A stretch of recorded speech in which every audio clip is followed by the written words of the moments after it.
Hi friends, again welcome to my channel Swap the Investing.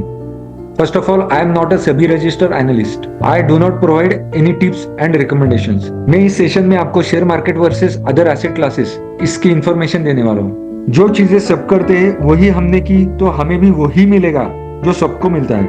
अगर हमें कुछ अलग चाहिए तो हमें भी अलग चीजें करने ही पड़ेगी। हमारे दादा परदादा के वक्त से जो चीजें हमें मालूम थी उनको ही फॉलो कर रहे हैं। सबको जमाने के साथ बदलना पड़ता है, तो इन्वेस्टमेंट्स हम क्यों नहीं बदलते? पुराने जमाने में इंटरेस्ट रेट्स ज्यादा थे, इसलिए बैंक सेविंग्स, एफडीज, पोस्ट नहीं तो एनएससी सर्टिफिकेट्स में किसी में भी इन्वेस्ट करने के बाद ऑलमोस्ट 5 इयर्स में पैसे डबल होते थे। आज के दिनों में ये पॉसिबल नहीं है। बैंक सेविंग्स में 3 से 3.5% से ज्यादा इंटरेस्ट रेट नहीं है। एफडीज में भी 7-7.5% से ज्यादा इंटरेस्ट रेट नहीं मिलते। फिर भी लोगों को लगता है कि 7-7.5% रिटर्न्स ये सबसे अच्छे। सिंपल लॉजिक है, present inflation rate of India is around 6%। Inflation rate means महंगाई का दर। इसका मतलब है आज एक चीज हमने 1 रुपए में खरीदी की तो 1 साल बाद उसी चीज की कीमत 6 रुपए रहेगी। ऐसे ही एफडी में हमने इन्वेस्ट किया तो 1 रुपए का 1 साल बाद की वैल्यू 7 रुपए होगी। 1-1.5% रिटर्न के लिए हम अपना पैसा 1 साल ब्लॉक करके रखते हैं, और उसमें भी अगर एफडी हमने बीच में ही ब्रेक की तो हमें ये भी बेनिफिट नहीं मिलता।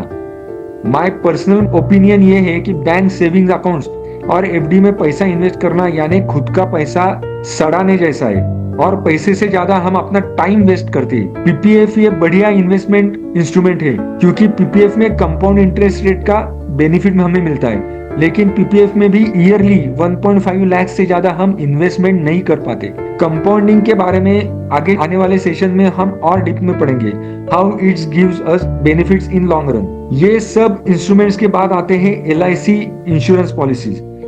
कौन सा भी इंश्योरेंस एजेंट सबको हाइब्रिड पॉलिसीज ही बेचता है। एक, उसको इसका कमीशन ज्यादा मिलता है। दूसरा, यानी नॉर्मल मेंटेलिटी लोगों की ऐसी रहती है कि हमने जहां इंश्योरेंस में भी प्रीमियम पे किया है वहां से भी हमें अच्छे रिटर्न्स मिलने ही चाहिए। ऐसी जो पॉलिसी रहती है ना, उसमें सबसे कम बेनिफिट मिलता है। हमेशा याद रखो, जहां कहीं भी गारंटेड रिटर्न्स है ना, उसमें सबसे कम रिटर्न्स मिलते हैं। ऐसी पॉलिसी की जगह टर्म इंश्योरेंस निकालो। टर्म इंश्योरेंस में प्रीमियम पे करने के बाद हमें इन्वेस्टमेंट पैसों में रिटर्न्स नहीं मिलते, लेकिन अगर आपको कुछ हुआ तो आपके फैमिली को जो मॉनेटरी रिटर्न्स जो मिलते हैं ना, वो हाइब्रिड रिटर्न्स से भी ज्यादा मिलते हैं। टर्म इंश्योरेंस लेने के बाद आपका बचा हुआ पूरा पैसा डायरेक्ट इन्वेस्टमेंट इंस्ट्रूमेंट्स में लगाओ, उससे आपको ज्यादा बेनिफिट मिलेगा। जनरल लोगों का मानना है कि गोल्ड में इन्वेस्टमेंट यानी सबसे अच्छी इन्वेस्टमेंट है, लेकिन अभी के दिनों में गोल्ड घर में रखना भी बहुत टेंशन का काम रहता है। बैंक के लॉकर निकालना पड़ता है इस चीजों के लिए।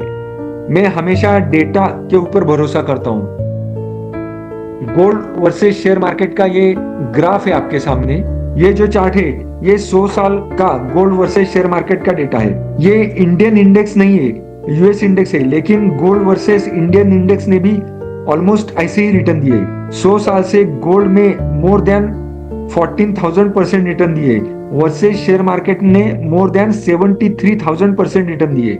यानी अगर गोल्ड में किसी ने 1 लाख रुपए इन्वेस्ट किए तो 100 साल में उसको 1.41 करोड़ मिला है। वर्सेस सेंसेक्स में अगर किसी ने 1 लाख रुपए इन्वेस्ट किए 100 साल पहले तो उसको रिटर्न अभी 6.98 करोड़ मिला है, यानी 7 करोड़। लोगों को ये नॉलेज नहीं है, इसलिए शेयर मार्केट से ज्यादा बेनिफिट वो नहीं पा सकते। एक्चुअली शेयर मार्केट में इन्वेस्ट करना यानी इनडायरेक्टली कंट्री के ग्रोथ में इन्वेस्ट करने जैसा रहता है। धीरे धीरे ये चीजें मैं आने वाले सेशंस में इन डिटेल बताने वाला हूँ। इसके बाद जो एसेट क्लास आता है वो रियल एस्टेट। मैं भी मानता हूँ कि कम से कम एक खुद का घर होना ही चाहिए। लोग एक घर होने के बाद इन्वेस्टमेंट के लिए दूसरा घर लेते हैं, वो भी बैंक से लोन लेके। बैंक से लोन लेना यानी हमें इंटरेस्ट के साथ बैंक को लोन से ऑलमोस्ट 2.5 गुना पैसा रिटर्न देना पड़ता है। लोगों को लगता है जितने ज्यादा घर उतने ज्यादा रेंट हमें मिलेगा, घर की वैल्यूएशन बढ़ेगी। मेरा सिंपल लाइव एग्जांपल अभी दिखाने वाला हूँ। ये इंडियन शेयर मार्केट का इंडेक्स है, यानी सेंसेक्स। मेरे पिताजी ने ऑलमोस्ट 1980 में पुणे में 1 BHK फ्लैट 1 लाख रुपए में खरीदी किया था। वो अभी अप्रिसिएट होके उसकी वैल्यू 54 लाख है। मेरे घर का वैल्यूएशन ऑलमोस्ट 5,400% बढ़ा है। सेम चीज मैं बताता हूँ, अगर मेरे फादर ने 1 लाख रुपए अगर इंडेक्स में उस वक्त इन्वेस्ट किया रहता ना, तो उसकी वैल्यूएशन 69,000% से बढ़ती और उसका वैल्यू 6.7 करोड़ होता था। इसके बाद ये कॉमन इंस्ट्रूमेंट्स है जो इनडायरेक्टली शेयर मार्केट में ही इन्वेस्ट करते हैं, यानी mutual funds and SIPs. At least लोगों ने इसमें तो इन्वेस्टमेंट करनी ही चाहिए। ईयरली 15 to 20% CAGR रिटर्न ये देते ही है। आम लोग इसमें इन्वेस्ट क्यों नहीं करते? क्योंकि इनकी वैल्यूज रोज दिखती है। शेयर की नहीं तो म्यूचुअल फंड्स और एसआईपी की वैल्यू रोज ऊपर जाती है तो लोगों को अच्छा लगता है, लेकिन जब ये नीचे आना चालू होते हैं ना, तो लोग टेंशन में आते हैं और अपना पैसा निकालना चालू करते हैं। एक्चुअली जब मार्केट में बड़ा करेक्शन आता है, कोरोना जैसा बड़ा क्रैश आता है ना, तो हमें इन्वेस्टमेंट किए हुए म्यूचुअल फंड्स और एसआईपी के यूनिट्स की वैल्यू भी नीचे आती दिखती है और उसमें हमें ज्यादा इन्वेस्ट करना चाहिए। अगर शेयर मार्केट में नहीं तो म्यूचुअल फंड्स और एसआईपी में तो इन्वेस्ट करना ही चाहिए, क्योंकि वो हमें उस वक्त सस्ते में ज्यादा क्वांटिटी मिलती है। आपको अगर इंडेक्स शेयर मार्केट सीखना है तो मेरे मराठी में और हिंदी में सेशन से आप मुझे ज्वाइन हो सकते हैं। ये सामने वाला चार्ट है, ये इंडियन इंडेक्स का है। मैं हमेशा बोलता हूं कि कितनी भी बैड न्यूज आए मार्केट में, हमारा शेयर मार्केट का ग्राफ हाँ लॉन्ग टर्म में ऊपर ही गया है। शेयर मार्केट हमारे जन्म से पहले भी था और हमारे बाद में भी रहेगा। जब इंडेक्स स्टार्ट हुआ तब से उसने ऑलमोस्ट 69,000% रिटर्न दिया है। और सच में ये चीजें डिफिकल्ट नहीं है। लोगों को लगता है शेयर मार्केट में वेल्थ क्रिएट करना यानी रोज 9 से 3:30 बजे तक स्क्रीन के ऊपर बैठना, ऐसा नहीं है एक्चुअली।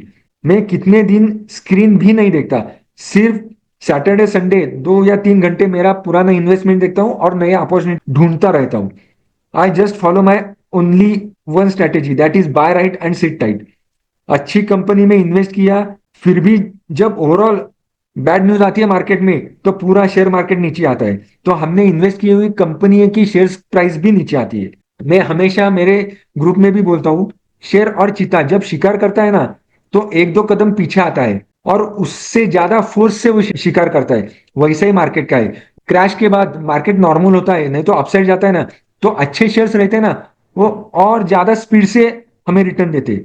सीखो और आगे बढ़ो। जितना जल्दी आप सीखोगे उतने जल्दी आप अपना फाइनेंशियल फ्रीडम अचीव करेंगे। शेयर मार्केट में अच्छे इन्वेस्टमेंट करके वेल्थ क्रिएट करना मुश्किल नहीं है, बस नॉलेज गेन करना चाहिए, और वो भी अच्छी बुक से, नहीं तो कोई तो जेन्युइन मेंटोर चाहिए, नहीं तो गाइड चाहिए। इसके पहले के वीडियोस में मैंने मेरे इन्वेस्टमेंट का ये टेबल दिखाया है, ये स्टडी करो। Thank you friends for your time investments.